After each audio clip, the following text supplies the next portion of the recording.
Na última a de hoje, dessa matéria e da outra. Aí é com vocês, tá? Mas para não ficar muito pesado, semana que vem então é prova, hein? Não esquece. Já? Semana que vem é prova dessa matéria aqui, tá bom?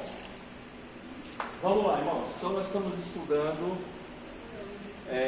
bibliologia do Antigo Testamento. Nós, na primeira aula, falamos do processo de formação do Antigo Testamento, né? Como foi o processo que se deu, todo aquele caminho que percorreu até chegar na canonização dos 39 livros do Antigo Testamento. Mostrei para vocês também que há uma diferença, né, na distribuição desses livros quando se compara a Bíblia protestante com a Bíblia judaica, né, a Bíblia hebraica. São os mesmos livros, só que na Bíblia hebraica, 1º e 2º Reis é um livro só, 1º e 2º Samuel é um livro só, Crônicas é um livro só, Esdras e Neemias é um livro só, e aí não fica 39, são 24, mas só por causa disso, é o mesmo conteúdo que tem na nossa Bíblia, tá bom? E aí então nós começamos a fazer uma síntese de cada livro, né, dos 39. Lembrando que o Antigo Testamento protestante, ele é dividido em 4 partes, né? O Pentateuco, que são 5 livros de Moisés, os livros históricos, que é os livros que vão de Josué até Esther, aí você tem os livros poéticos, que são 5, e depois os proféticos. Então o Antigo Testamento, ele é dividido em 4 partes, tá? E aí nós começamos então a fazer uma síntese de cada um desses livros, paramos aqui em 1 Samuel, tá? Então o primeiro livro de Samuel, a palavra-chave que nós podemos usar é transição. Por que transição? Porque é justamente o período final da época dos juízes para o início da monarquia. É no final da vida de Samuel que os líderes das tribos vão exigir de Samuel um rei, porque eles olham para as nações ao lado, os egípcios, os assírios, os babilônicos, os persas, todos eles têm um rei, e Israel não tem um rei. Então quando Samuel já está lá no final da sua vida, eles vão até Samuel pedir para que Samuel rogasse a Deus para que Deus desse para eles um rei. Isso não era a vontade de Deus, tanto é que Deus não se agradou disso, né? E ele chega até a dizer para Samuel, né, que era para Samuel ficar tranquilo, porque eles não estavam rejeitando a Samuel, mas eles estavam rejeitando o próprio Deus, tá? Então Deus vai conceder o desejo deles, né? E vai dar o primeiro rei de Israel, que é Saul, tá? Então o primeiro livro de Samuel é um momento de transição, tá? Que vai iniciar o período que nós chamamos de monarquia. Bom, eu acho que eu cheguei a falar isso, tá? O primeiro livro de Samuel, ele se concentra em 3 personagens principais. Do capítulo 1 até o capítulo 7, fala do nascimento, né, e do ministério de Samuel. Do capítulo 8 até o capítulo 15, ele vai contar a história do primeiro rei, Saul, e toda a característica de Saul, né? Como ele era invejoso, obstinado, infiel, desleal para com o Senhor. E termina no capítulo 16 ao 31, começando a contar a história do rei Davi, tá? E aí também vai falar as características de Davi, um homem segundo o coração de Deus, um poeta, né, o cantor de Israel, era um homem de oração, era um homem que tinha muito essa questão do louvor a Deus, né, disciplinado e fiel, tá? Então primeiro Samuel vai contar isso daí para nós. O segundo livro de Samuel, muito provavelmente, foi escrito por Gade e Natã. Por quê? Porque no capítulo 24 do primeiro livro, Samuel ele morre. Então, o segundo livro de Samuel provavelmente foi escrito por esses 2 profetas, Gade e Natã. Esse Natan é o mesmo que vai repreender Davi lá, quando Davi peca lá com Betseba, tá? Eles são biógrafos, né, do rei Davi. Então provavelmente eles deram sequência à obra de Samuel, tá? Lembre-se, né, que na Bíblia hebraica, 1º e 2 Samuel é um livro só. E o que esse livro, o que o segundo livro de Samuel, qual é a preocupação dele, o foco dele? É inteiramente na vida de Davi. Se você quer aprender sobre quem foi o rei Davi, esse é o livro. Porque ele se concentra, enquanto o 1º Samuel, você tem lá a história do próprio Samuel, a história de Saul e a história de Davi, o segundo livro só se concentra no reinado de Davi. Então vai falar de como Davi foi um grande rei, de como ele era, né, o ancestral da linhagem, né, Jesus era da linhagem de Davi, que Davi começou reinando sobre Judá, sobre a tribo de Judá, e depois ele vai reinar sobre todo Israel, quando o último filho de Saul morre. É ele que unifica a nação, é Davi que conquista e estabelece a capital Jerusalém. Jerusalém, até este momento aqui, ela estava na mão dos jebuseus, né? Nem Josué conseguiu derrotar os jebuseus, mas Davi, a preocupação de Davi era ter uma capital, uma cidade onde ele pudesse construir o templo, e essa cidade seria como se fosse a cidade de adoração do Senhor. E ele entendeu que Jerusalém, que quer dizer cidade da paz, né, foi conquistada por Davi. Foi Davi também, por isso que Davi até hoje, né, você pega, por exemplo, a bandeira de Israel, ela tem lá a estrela de Davi no centro, né? Davi, por que ele é um rei tão respeitado na história de Israel? Porque Davi subjugou todos os inimigos de Israel. Os inimigos de Israel, que quando a gente olha lá para Juízes, por exemplo, que nós estudamos semana passada, estavam sempre lá oprimindo o povo de Israel. Davi acabou com essa conversa. Davi subjugou todos os inimigos, principalmente o maior inimigo de Israel na época, os filisteus. Tá? Então ele ganhou um destaque muito grande com relação às suas conquistas, às suas vitórias. Ele é conhecido em Israel como aquele rei que veio para derrotar os seus inimigos. Por isso que os judeus, eles aguardam a chegada do Messias nos mesmos moldes de Davi. E por isso que Jesus foi rejeitado pelos judeus, porque eles esperavam um Messias que viesse com espada, para tirar Israel da mão do jugo romano, né, do Império Romano. Quando aparece Jesus falando de perdão, de amar o inimigo, né, de você andar se tomar um tapa na cara, dar a outra face, os judeus não aceitaram isso daí. Tá? Então Jesus foi rejeitado muito em conta da sua missão, né, daquilo que ele veio realizar. Então eles esperam até hoje um Messias nos mesmos moldes de Davi. Tá? Ele expandiu, né, Davi conseguiu fazer uma expansão do território de Israel, mas acima dos seus feitos, o livro nos apresenta a vida desse homem tal como ele a viveu. Tá? Então, ao mesmo tempo que mostra Davi com todas essas qualidades, e essa é uma vantagem da Bíblia, a Bíblia nunca escondeu a verdadeira faceta do homem, do ser humano. A Bíblia não maqueia. Ela não é aquele livro religioso que fala assim, não, eu não posso falar sobre isso aqui, porque senão quem lê não vai seguir essa fé. Falar que o homem, segundo o coração de Deus, pecou, não parece ser legal, mas se é uma coisa que a Bíblia mostra para nós, é isso. E isso é bom, não é ruim. É mostrar que nós dependemos de Deus e que nós somos falhos, não existe ninguém perfeito. Tá? E aí quando a gente olha para a história de Davi, para a história de Moisés, para a história de outros reis de Israel, a gente consegue encontrar consolo nisso daí. Não que porque eu erro, eu falho, que eu vou permanecer no erro, mas que a história desses homens mostra para nós que eles que eram tão assim próximos de Deus, porque quando você olha para a história de Davi, você se sente um nada. A verdade é essa, né? Quando você olha para a história de Josué, você se sente nada. Quando você olha para a história, por exemplo, de Elias, de Eliseu, você se sente nada. Né? Quando você olha, por exemplo, para a história de Isaías, que entra no templo e vê a glória de Deus, você se sente um nada.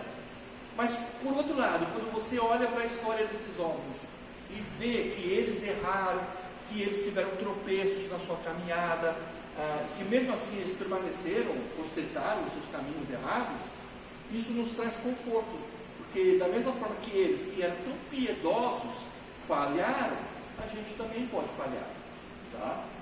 Então a Bíblia, ela tem essa característica e isso é bom, tá?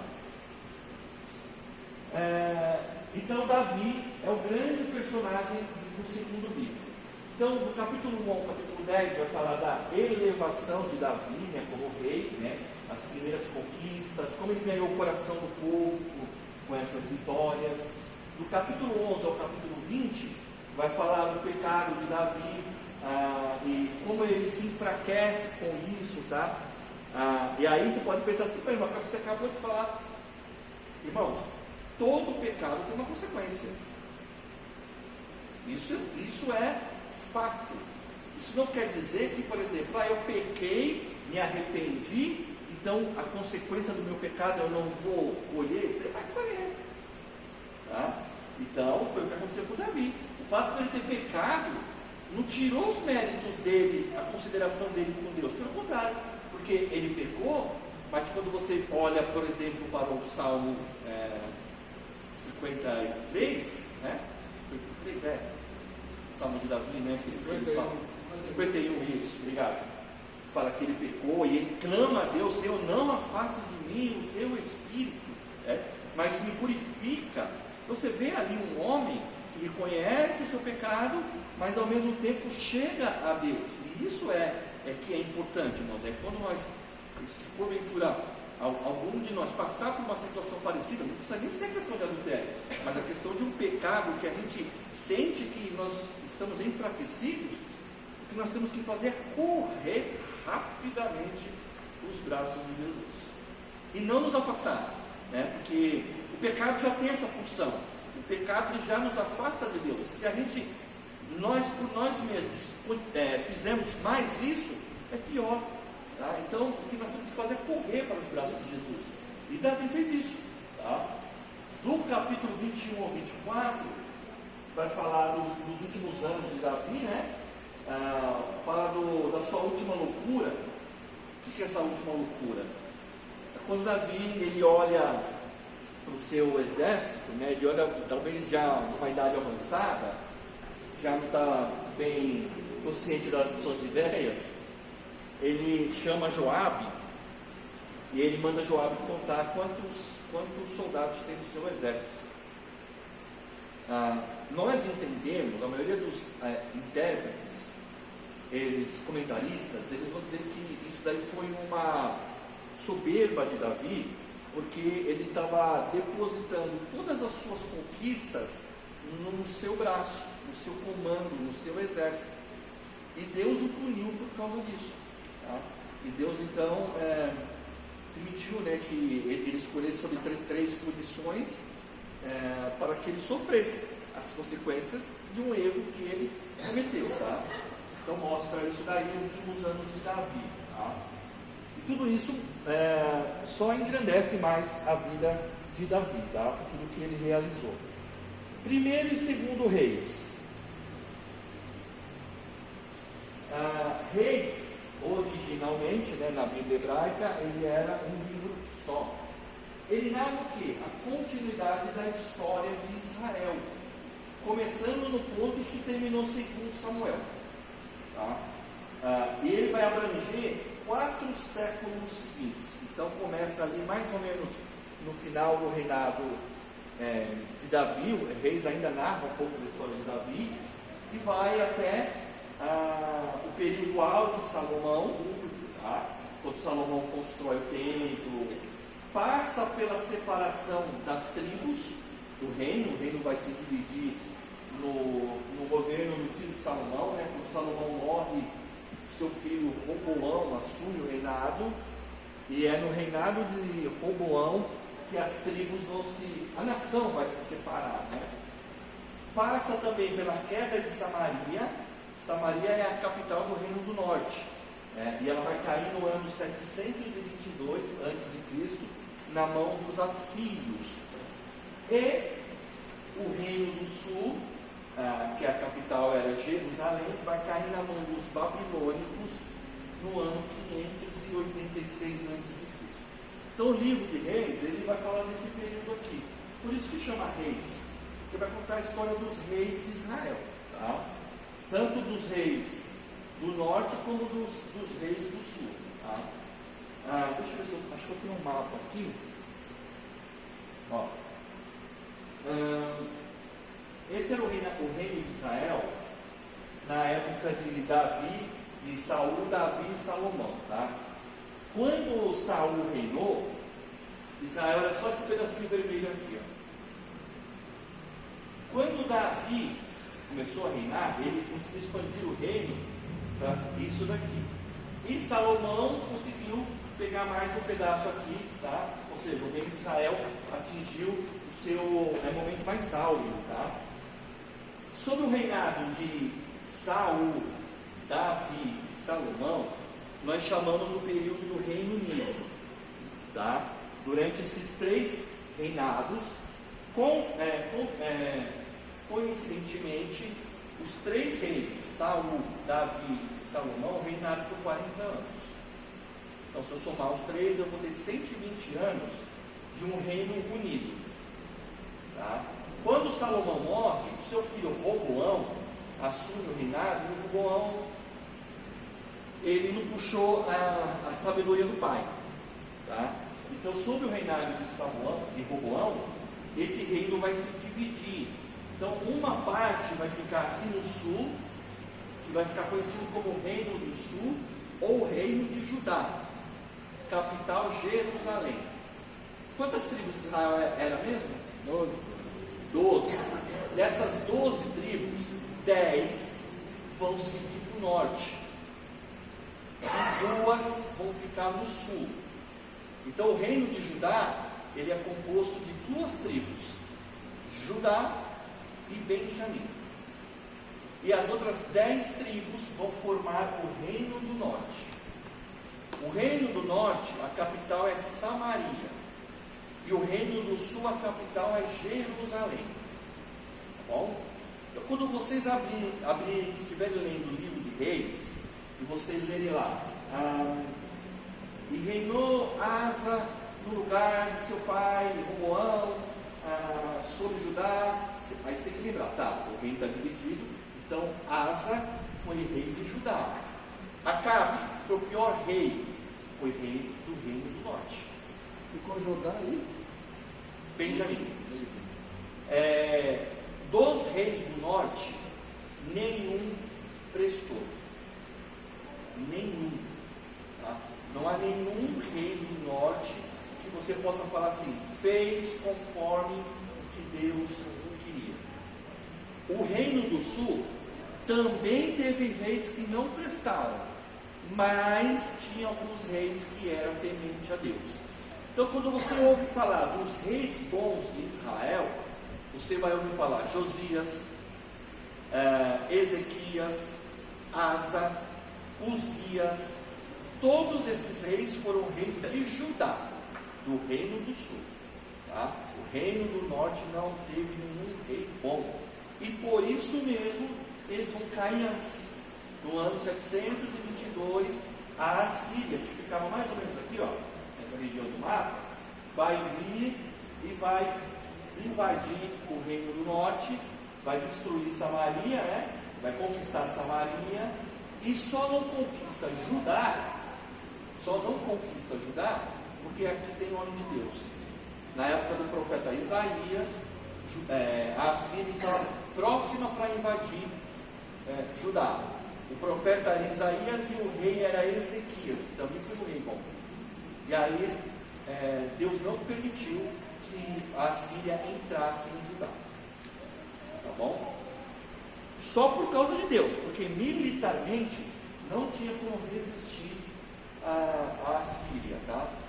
Só que no ano 586, o pecado estava tão disseminado no Reino do Sul, que Deus avisou, o povo não deu ouvidos, e aí Deus permitiu então que a Babilônia entrasse em Judá, com o rei Nabucodonosor, invadisse Jerusalém e levou cativo o povo para a Babilônia. Levou Daniel, os 3 jovens, Ezequiel, levou uma grande, os mais ricos, né? Os mais pobres ficaram aqui. Bom, que é o que a gente vai tentar falar no livro dos profetas. Vai tentar falar não, vai falar, se for hoje você vai entender. Salomão, todo mundo sabe, né? Que Salomão foi o construtor do templo, né? Davi preparou a planta e Salomão deu prosseguimento, deu início e inaugurou o templo. O templo demorou 14 anos para ficar pronto, tá? 14 anos demorou o tempo para ficar pronto. Então o templo tinha mais ou menos essa configuração aqui. Vocês já passaram no templo lá de Salomão, lá do Braz? Então, se vocês olharem, se vocês repararem, ele é o quê? Ele é uma cópia dessa parte aqui, tá? Mas o templo, ele abrangia todo esse complexo aqui. Porque aqui ficava, dá para vocês verem aqui que algumas pessoas aqui, ó. Aqui é o átrio, tá? É o que era chamado de átrio exterior, aonde as pessoas podiam entrar só até aqui, porque na área interna do templo, aqui, ó, não sei se dá para vocês perceberem, aqui tem o altar do holocausto, tá? Então, o povo vinha até aqui, que tem uma porta, né? Vinha aqui e entregava a sua oferta para os sacerdotes. Hã? Não entrava. Só, nessa parte interna aqui no átrio interior, só os sacerdotes. Essa é aquela parte que os sacerdotes entravam com uma cordinha para se alguém puxava. Não, isso não existe. Isso é mito. Isso aí não existe. Não está na Bíblia isso daí não. Que se ele pecasse lá, se ele morresse, né? Se ele caísse, tocava o sininho e puxava. Isso aí não está na Bíblia não. Não sei quem inventou isso aí. Bom? Também não existe isso daí não. Então aqui, irmãos, as pessoas vinham, entregavam as suas ofertas para o sacerdote, né? O sacerdote sacrificava aqui no altar do holocausto, e depois o sumo sacerdote, só o sumo sacerdote podia entrar aqui. Esse templo era dividido, né? Tinha o lugar santo e o santo dos santos. Só o sumo sacerdote podia entrar. Nem o sacerdote entrava. Só o sumo. No santo do santo. No santo podia. E no santo do santo ficava. Mas, professor, então para que essa construção toda só para isso? Nessas laterais aqui, você tinha. Nós chamamos de salas hoje, né? Eles chamavam de câmaras. Então você tinha lugar que era lugar de aposento dos sacerdotes, porque o templo ele funcionava quase 24 horas. Então você tinha aposentos aqui, você tinha uma série de salas aqui anexas que eles serviam para dar, para sustentar, vamos assim dizer, o funcionamento do templo. Alguma coerência falar quando não podia entrar pessoas de fora por conta do lugar santo? Ou não? Não tem nada a ver? Tem a ver. Ah, tá. Tem a ver sim. Tá? Oi? Então, esse foi o tempo que Salomão fez. Isso. Então, não tem aquele negócio de todo mundo ir lá dentro do ar, isso não podia. Não, só chegava até O templo não era para culto. O templo era para se oferecer o sacrifício para Deus. Que hoje, vamos olhar, a sua pergunta é boa. Porque as pessoas imaginam que o templo era uma igreja, né? Não. E todos vieram para jogar raiva. O modo de adoração que era ensinado para o povo do Antigo Testamento era o sacrifício. Agora, graças a Deus, né? Quando a gente vai lá para Romanos, olha só o que Paulo fala. Então, o culto só foi, vamos dizer assim, No Novo Testamento. depois de Cristo. Porque Jesus veio inaugurar, essa aqui é a antiga aliança. Jesus na nova aliança mudou. Era um tipo modo de cultuar, né? Isso. O modo de cultuar a Deus não é que mudou. Vamos imaginar que a liturgia mudou, mas uma coisa continua a mesma, a obediência. Aqui eles tinham que obedecer. Eu errei, eu pequei, eu tenho que levar um cabrito, uma ovelha. Era obediência, eles ficavam tranquilos, eu fiz a minha parte. Na nova aliança, ainda através da obediência a Cristo, é que nós, por isso que Jesus falou assim, tem uma passagem que Jesus fala assim, misericórdia eu quero e não sacrifício. Porque o povo de Israel ainda estava nesse negócio de, querer fazer sacrifícios. O sacrifício era como se fosse uma confissão dos pecados, né? Sacrifício era um meio de aplacar a ira de Deus. Tá? Tem essa mudança. 12. Tem essa mudança da forma de organização, até porque Jesus foi o sacrifício. Isso. Troca o sacrifício, é isso? Isso. Não há necessidade. Que leva o sacrifício Jesus. Isso. Jesus como. Por isso que lembra na cristologia que nós aprendemos que Jesus exerceu, foi o único que exerceu os 3 ofícios do Antigo Testamento: rei, sacerdote e profeta. Então, ele é o nosso sumo sacerdote. Ele mesmo, como cordeiro de Deus, e como sumo sacerdote, se sacrificou por nós, vamos assim dizer. Tá? Agora, como que muda? Romanos 12, capítulo 12, versículo 9. Desculpa.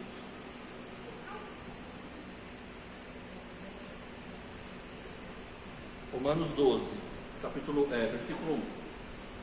Rogo-vos, pois, irmãos, pelas misericórdias de Deus, que apresenteis o vosso corpo por sacrifício vivo, santo e agradável a Deus, que é o quê? O vosso culto racional. Tá? Agora sim, no contexto de igreja, de Novo Testamento, é por isso que, eu acho que eu já comentei com vocês algumas vezes, né? Não é pecado, tá, irmão? Ninguém vai dizer assim, pecou porque está orando desse jeito. Mas, com certeza, vocês já devem ter ouvido alguém orar, ou talvez até mesmo nós já cometemos. Eu já cometi cedo, não tenho vergonha de falar. Quando você está orando na igreja, no culto, não em casa, mas no culto, e você fala assim, Senhor, nos dê um culto abençoado. Já não aconteceu de você falar isso? Está errado essa oração. Não é pecado, mas está errado. Porque você não pode pedir para Deus um culto, porque quem foi prestar o culto é você. É você que tem que prestar um culto.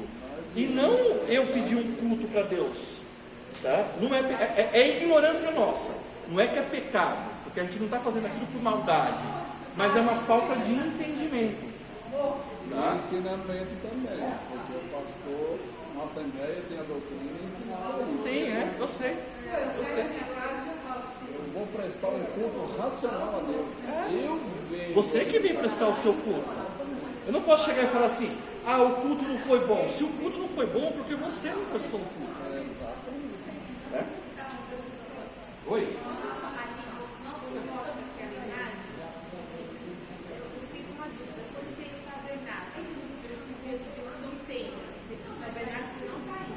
Não, o templo substituiu o tabernáculo.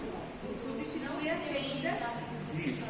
O tabernáculo era tudo aquilo. Se você ver uma imagem do tabernáculo, você vai ver que você tem aquela tenda principal e em volta dela você tem também como se fosse um muro de tendas também, de pano, né? O templo substituiu o tabernáculo.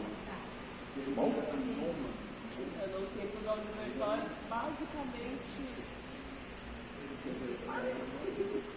Não, é bem parecido.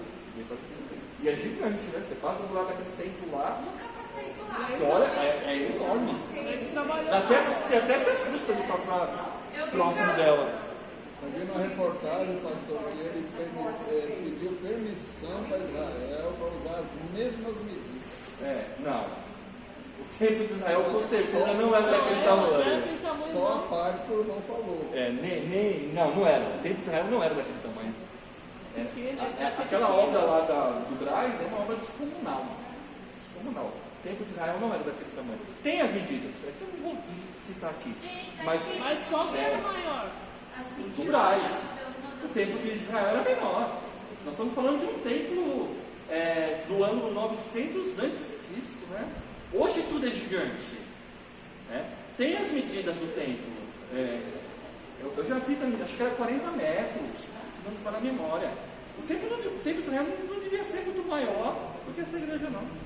Davi deu as medidas para Salomão. Porque se é para entrar O templo, isso, não havia necessidade de ser. não tinha que O templo que eu estou falando, essa é a medida aqui, tá? Ele era, acho que 40. Uma vez eu fiz a conversão em Côvados, né? Ele não é muito maior do que esse templo aqui, não.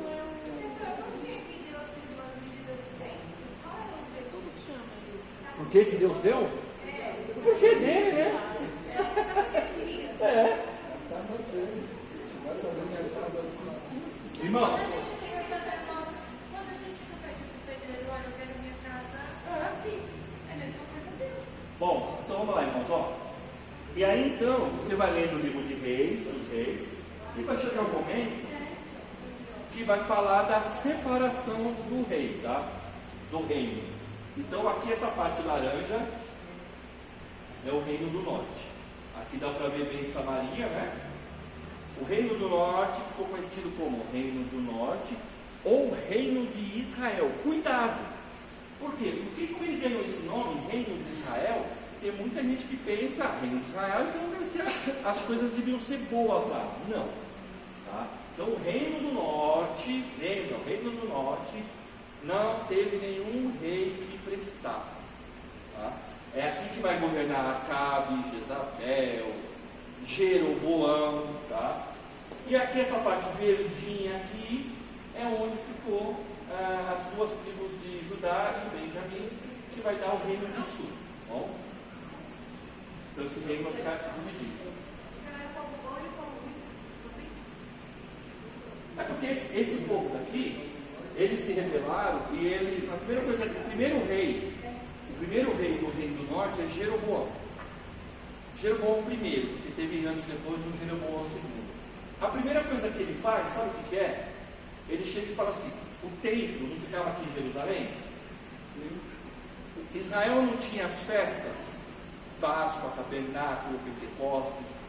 Todo Israel tinha que se deslocar para Jerusalém. Jerusalém, ela é o que nós chamamos de cidade santuário, assim como é Aparecida, assim como é aquela cidade lá do Pará, que tem aquele Círio de Nazaré, Belém do Pará, né? Assim como é Juazeiro do Norte, são cidades santuários, são cidades pequenas, mas quando tem essas festas, ela enche, porque a população vai para lá. Tá? Então o que o Jeroboão fez? Ele levou as tribos para cá, as 10, né?